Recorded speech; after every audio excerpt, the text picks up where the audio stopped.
Hello guys, welcome back to my channel. আজকে অনেক দিন পর আমি তোমাদের সঙ্গে একটি ভিডিও শেয়ার করছি।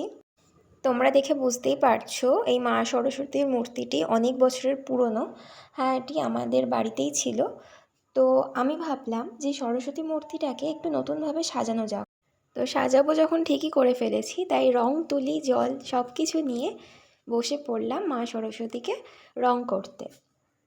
প্রথমে আমি এখানে ফেব্রিক কালার ইউজ করেছি। ফেব্রিক কালার দিয়ে পুরো সাদা ফেব্রিক দিয়ে পুরো মূর্তিটাকে আমি রং করে নিয়েছি। কিছুটাই রং করেছি কারণ পুরোটাই তো শাড়ি দিয়ে ঢাকা থাকবে, কিছু কিছু জায়গা যেগুলো ঢাকা থাকবে না সেই সব জায়গাগুলো আমি সাদা কালার দিয়ে করেছি পুরোটা। তো ফ্রেন্ডস, আমি তোমাদের প্রথমেই বলেছিলাম যে অনেক দিন পর আমি তোমাদেরকে ভিডিও শেয়ার করছি, অনেক দিন পর ভিডিও নিয়ে এলাম আমি তোমাদের সঙ্গে।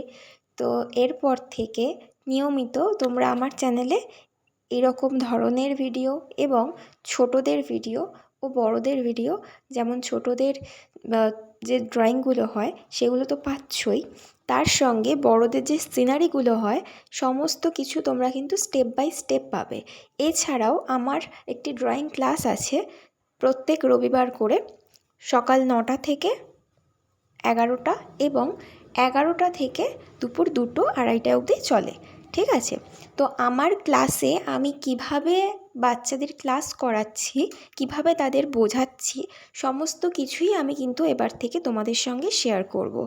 তো আমার চ্যানেলটিকে যারা এখনও পর্যন্ত সাবস্ক্রাইব করোনি তাদেরকে আমি সাবস্ক্রাইব করার অনুরোধ জানাচ্ছি এবং আমার চ্যানেলটি তোমাদের আত্মীয় পরিজন, বন্ধু বান্ধব সবার সঙ্গে শেয়ার করার অনুরোধ জানালাম, যাতে তারাও এই ধরনের ভিডিও পায় এবং তাদের বাচ্চাকে তারাও শেখাতে পারে একই রকমভাবে। তো আমার সাদা কালার করে নেওয়ার পরে এরপরে একটু একটু করে আমি অরেঞ্জ কালার দিয়ে নিচ্ছি। সাদার সঙ্গে অরেঞ্জ কালার মিশিয়ে একটা স্কিন কালার তৈরি হয়। তোমরা চাইলে এখানে ইয়েলো কালারটাও কিন্তু ইউজ করতে পারো সামান্য পরিমাণে। আমার কাছে যেহেতু ইয়েলো কালার ছিল না তাই আমি দিতে পারিনি ইয়েলো কালার। তোমরা চাইলে কিন্তু সেটাও দিতে পারো, সেখানেও কিন্তু খুব সুন্দর একটা কালার আসবে। তো আমি সাদা দিয়েই এখানে করেছি, সাদা আর অরেঞ্জ মিশিয়ে। দেখো এখানটা একটু আমার মনে হচ্ছে যে আর একটু হোয়াইট দেওয়ার দরকার আছে, তাই আমি আবার হোয়াইট দিয়ে পুরো কালারটাকে এরকমভাবে ম্যানেজ করে করেছি। আমি তোমাদের এখানে চোখের আর ঠোঁটের এই জায়গাগুলো আমি দেখাতে পারিনি, কারণ এইগুলো ভীষণই সূক্ষ্ম একটি কাজ। তো আমার এক হাতে যেহেতু ফোন থাকে আমি ভিডিও করি, এবার এক হাত দিয়ে তোমরা বুঝতেই পারছো কখনোই চোখ আঁকা বা ঠোঁট আঁকা এরকম সম্ভবই না, তাই জন্যই আমি তোমাদের এগুলো শেয়ার করতে পারলাম না।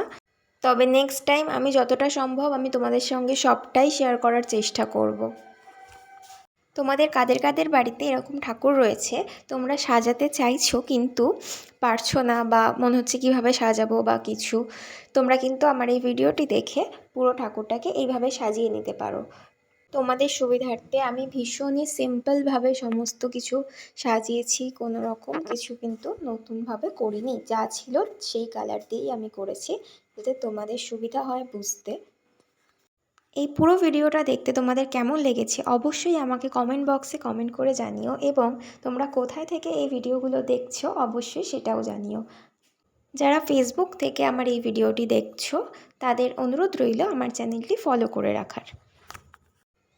এই যে এখানে তোমরা যে কাপড়গুলো দেখতে পাচ্ছ এই কাপড় দিয়েই আমি ঠাকুরের শাড়ি পরিয়েছি। তো এগুলো ভাঁজ করে করে পিন দিয়ে দিয়ে করতে হয়েছে। এগুলোকে কেমনভাবে করতে হবে দেখবে, ঠাকুরের গায়ে কিছু কিছু পিন লাগানো আছে, সেই পিনের একটা দিক খুলবে, সেই পিনের মধ্যে বিভিন্ন কাপড়গুলোকে ভাঁজ করে করে পিনের মধ্যে দিয়ে আটকে নিলে কিন্তু পুরোটাই সেট থাকবে। আর কাপড়ের যে কুচিগুলো করতে হবে সেই কুচির জায়গাগুলোতে যে স্টেপলার দিয়ে একদম ছোট্ট ছোট্ট প্লিট করে স্টেপল করে দিতে হবে যাতে কাপড়ের ভাঁজগুলো বোঝা যায়। ঠিক তেমনভাবেই আমি এখানে করেছি। আর মাথার চুলটা এখানে আমি আঠা দিয়ে প্রথমে দিয়ে নিয়েছি, আঠাটা দিয়ে তারপরে আমি চুলটাকে কিন্তু বসিয়ে নিয়েছি। তোমরা এখানে ফেভিকল আঠা ইউজ করতে পারো। আর এখানে মুকুটটাও আমি এরকমভাবেই তৈরি করেছি। প্রথমে আর্ট পেপার নিয়েছি, আর্ট পেপারটাকে কাটিং করে তারপর যে চুমকিগুলো তোমরা দেখতে পাচ্ছ সেই চুমকিগুলোকে বসিয়ে নিয়েছি। ব্যাস এভাবেই পুরো ঠাকুরটাকে আমি কমপ্লিট করে ফেললাম। আজকের মতো এই পর্যন্তই, আবার দেখা হচ্ছে নতুন কোনো ভিডিও নিয়ে।